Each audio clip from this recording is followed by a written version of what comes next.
अरे आग लगे, ये भी कोई जिंदगी है। सुबह से चिल्लम चिल्ली पुकार सुन के मैं तो तंग आ गई हूँ। अरे वो भी क्या दिन थे जब मैं गांव में रहा करती थी। पहले बड़ी सुखी थी मैं। पहले मेरी जिंदगी क्या थी और अब क्या हो गई है। शहर में तो लोग भेड़ बकरी की तरह जीते हैं। जीने का असली मजा तो गांव में है। क्यों, क्या हुआ माँ जी? आज गांव की बहुत याद आ रही है आपको? अरे हाँ बहू, शहर का जीना भी कोई जीना है। लोगों की आधी जिंदगी तो सड़कों के ट्रैफिक में निकल जाती है और यहाँ रखा ही क्या है। एक बात कहूँ, दिल्ली शहर अब पहले जैसा नहीं रहा। क्या माँ, जब देखो गांव के गुणगान गाती रहती हो। ठीक है, इस बार ना बच्चों के कॉलेज की छुट्टियों में हम सब गांव चलेंगे, ठीक है? हाँ, ये ठीक है। फिर कुछ दिनों के बाद सारा परिवार अपने गांव चला जाता है। अरे वाह, कितनी ताजी और साफ हवा है, कितनी शांति है यहाँ।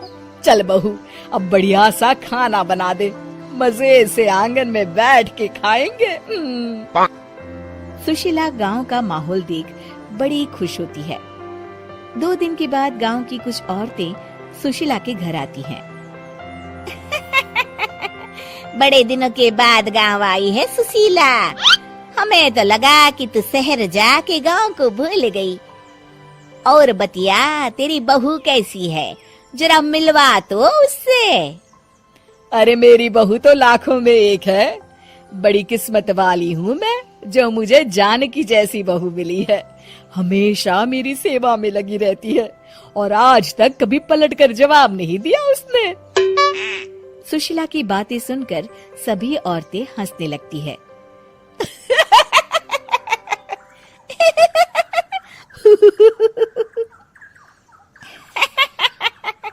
अरे कुछ भी बोले जा रही है। तबीयत तो ठीक है? तेरी बहू चांद से आई है क्या? क्यों बहनों, दुनिया की कोई भी बहू अच्छी होती है क्या?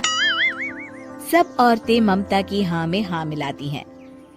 अरे मैं तो कहती हूँ दुनिया की हर बहू सास का खून चूसने वाली डायन होती है, डायन। मैं तो एक बिल में 1000 सांप के साथ रह सकती हूँ, लेकिन अपनी बहू के साथ नहीं रह सकती। हाँ, तूने सही कहा। मेरी बहू तो तेरी बहू से भी 2 कदम आगे है। सब औरतों की बातें सुनकर ममता मन ही मन बड़बड़ाती है। अरे ये गांव सुधर गया, लेकिन औरतें नहीं सुधरी। अगर थोड़ी देर और इनकी बेवकूफी भरी बातें सुनूंगी तो मैं सच में पागल हो जाऊंगी। फिर सुशीला उन औरतों को घर से दफा कर देती है और राहत की सांस लेती है। अरे बहू, जरा बाम लाके मेरे सर पर तो लगा दे। उन औरतों की फालतू बातें सुनकर मेरा सर चकरा गया है। इस गांव की औरतों का तो भगवान ही मालिक है। फिर अगले दिन सुशीला की सास उससे कहती है, अरे बहू, तू यहाँ क्या आराम फरमाने आई है? आखिर ये तेरा ससुराल है। चल चल, घर के कामों में हाथ बटा। शहर में कुछ काम धाम तो करती नहीं है। जरा अपने आप को तो देख, कितनी मोटी हो गई है। सारा दिन घर का काम करने के बाद शाम को सुशीला, हाय मेरी कमर, हाय मेरे पैरों ने तो जवाब दे दिया। आज तो मुझसे मक्खी भी न मारी जाएगी। अरे बहू, जरा आकर मेरे हाथ पैर तो दबा दे। जी माँ जी, अभी आती हूँ। तभी सुशीला की सास जानकी को रोकते हुए कहती है, अरे रुक जा बहू, एक दिन काम करके इसको इसकी नानी याद आ गई। हम लोग तो रोज इतना काम करते हैं, कोई जरूरत नहीं इसके हाथ पैर दबाने की। सुबह तक सब ठीक हो जाएगा। सुशीला अपनी सास की बातें सुनकर हैरान रह जाती है। इस तरह धीरे धीरे गांव आने के बाद सुशीला की परेशानी शुरू हो जाती है। फिर एक दिन अरे आज तो मैं कपिल शर्मा देखूंगी क्योंकि आज संडे है।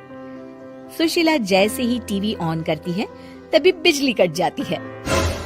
अरे सत्यानाश, इस बिजली को भी अभी जाना था। इतने दिनों से मैं टीवी सीरियल देख नहीं पाई। हमारा देश इतनी तरक्की कर रहा है, अरे पता नहीं ये गांव कब सुधरेगा। अरे अब तो 2 दिनों के लिए बिजली को भूल जा, ये तो यहाँ रोज की बात है। अब इस अंधेरे में रहने की आदत डाल ले। हाँ। हे भगवान, अब क्या होगा? ऊपर से इन मच्छरों ने जीना हराम कर रखा है। दूसरी तरफ घर के काम कर करके और बिना किसी सुविधा के सुशीला तंग आ जाती है और उसे शहरी जीवन याद आने लगता है। क्यों माँ, मजा आ रहा है ना? अरे आपने ऐसी सूरत क्यों बना रखी है? मुस्कुराइए, अब हम गांव में हैं। मोहन के साथ जानकी भी अपनी सास की खिंचाई करती है। हाँ हाँ माँ जी, आप ही तो यहाँ की बड़ी तारीफ कर रही थी। फिर अभी तो कुछ ही दिन बीते हैं, वैसे भी अब तो आप यहीं रहने वाली है ना? अरे नहीं नहीं बहू, मैं एक दिन और यहाँ रुकी तो मर जाऊंगी। मुझे शहर ले चलो। क्या दिन थे, कितनी सुखी थी मैं वहाँ। ठीक है माँ, हम कल ही वापस शहर चले जाएंगे। इस तरह सुशीला शहर आ जाती है और फिर कभी दोबारा गांव जाने की जिद नहीं करती।